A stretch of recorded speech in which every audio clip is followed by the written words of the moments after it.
ये सदस्य श्री राजीव राय जी।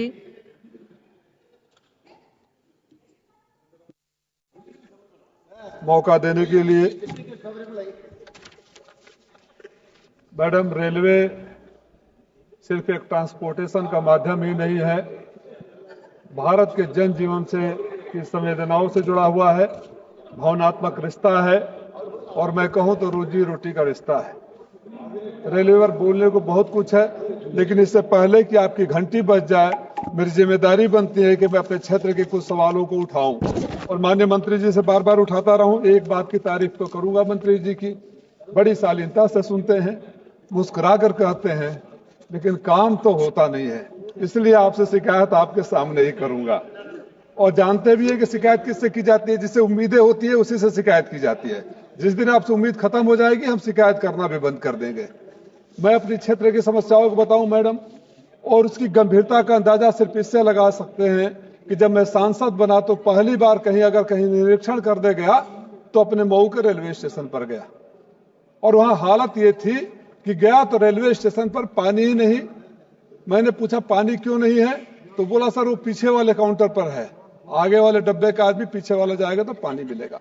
घटिया क्वालिटी का निर्माण हो रहा था। मैंने माननीय मंत्री जी के संज्ञान में लाया, दोबारा संज्ञान में लाया।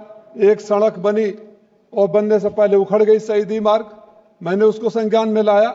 महीनों बाद जब मैं आ रहा था इस सत्र के लिए तो आपके विजिलेंस के अधिकारी आए थे, हमसे पूछने की चिट्ठी आपने ही लिखा है, तो मैंने बोला मैं आपको भी लिख कर देता हूं और सदन में भी बता दूंगा मंत्री जी को, क्योंकि चिट्ठी मेरी है और आदेश में भी मंत्री जी का ही है।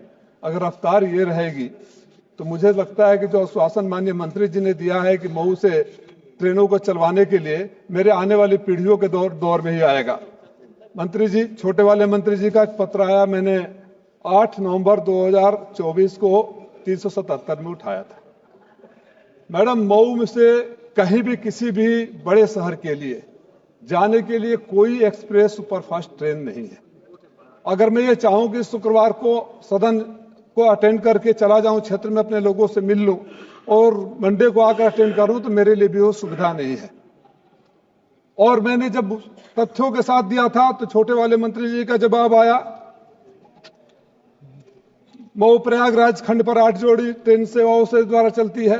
अरे पीछे से आती है और आगे जाती है, मऊ वाले को मिलती नहीं है। दोहरी घाट से चलाया नहीं जाता, 40 किलोमीटर दूर सारे उधर लोग रहते हैं, एक सिरे पर हैं। जिन जिन ट्रेनों का अगर पढ़ूंगा तो समय अभाव हो जाएगा।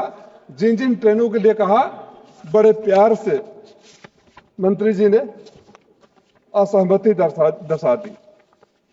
और अगर पत्र को पढ़ता हूं तो मुझे ऐसा लगता है कि ख्याल जिसका था मुझे वो ख्याल में मिला, ख्याल जिसका था मुझे वो ख्याल में मिला, सवाल का जवाब भी सवाल में मिला।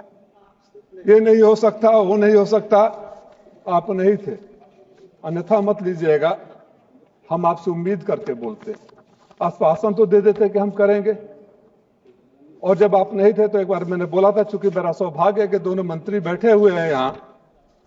किसी शायर ने कहा कि एक कुर्सी है तेरा जनाजा, तो नहीं कुछ कर नहीं सकते तो उतर क्यों नहीं जाते। मेरी जिम्मेदारी मेरे लोकसभा के लोगों के लिए है। अगर वहां की सवाल नहीं होगा, मैडम एक बात और आपके संज्ञान में लाना चाहूंगा।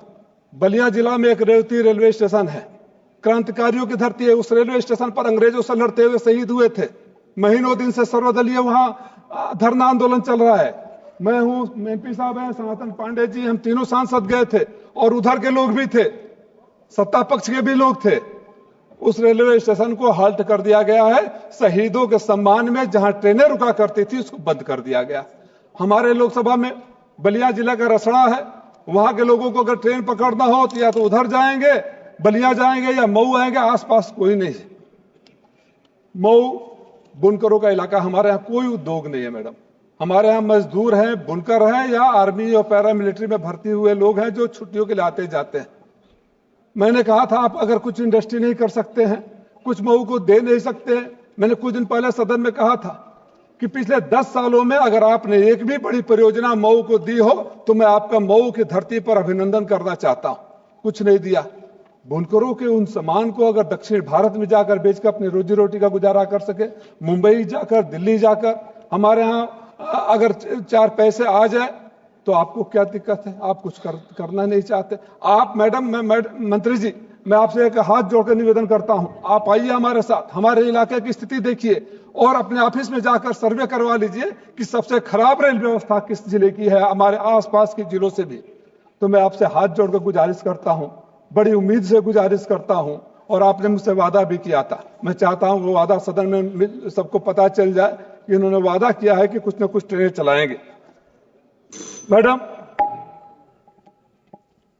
बातें देश की भी जरूरी है। आपके सर्वे कहते हैं कि 8% ट्रैफिक बढ़ गया है, और हालात क्या है इंफ्रास्ट्रक्चर के? उसके मुताबिक तो कुछ बना नहीं, बन रहा है अमृत। मैंने बताया मऊ रेलवे स्टेशन पर इतना घटिया निर्माण हो रहा है, और बलिया में तो बनते बनते गुंबद ही गिर गया नीचे, रेलवे स्टेशन का गुंबद ही नीचे गिर गया था। यह क्वालिटी बताता है। इस स्पीड से माननीय मंत्री जी ने कहा था कि कवच, बड़ी देश के लोगों को सुनने को आया था कवच से एक्सीडेंट रुक जाएगा। इनके सर्वे में है कि 70% ट्रेनें डिरेलमेंट से होती है, और कवच उसमें कोई योगदान नहीं है। अभी तक इनके आंकड़े बताते हैं कि 2% ही कवच में का काम हो चुका है, और इस स्पीड से चलता रहे तो अगले 100 सालों तक होगा। और एक्सीडेंट, मैडम अभी तो हमारा 2 मिनट और बाकी है ना, बोले दीजिए मंत्री जी की तरफ से 2 मिनट हमको है। सर, एक निवेदन और है, और सबके तरफ से आया। पत्रकारों ने मुझसे बोला था कि आपसे जाकर बता दें कि अगर जो उनको सुविधाएं मिलती थी रेलवे में, मीडिया तो ज्यादातर आपके ही समर्थक हैं, कम से कम उनके लिए कर दीजिए। जो उनको सुविधाएं मिलती थी ट्रेन में, वो भी कोविड में बंद कर दिया गया, उसको शुरू कर दे। ये एक जो डिफिनीशन बताया जाता है एक्सीडेंट का, कॉन्सिक्वेंशियल ट्रेन एक्सीडेंट, अब ये है क्या? इसमें आंकड़े के हेरफेर में consequential train accident includes train accident having serious repercussion in terms of loss of human life, human injury, loss of railway property or interruption to the railway traffic. Train accidents caused by collision, fire, level crossing, derailment, etc. are covered under consequential train accident.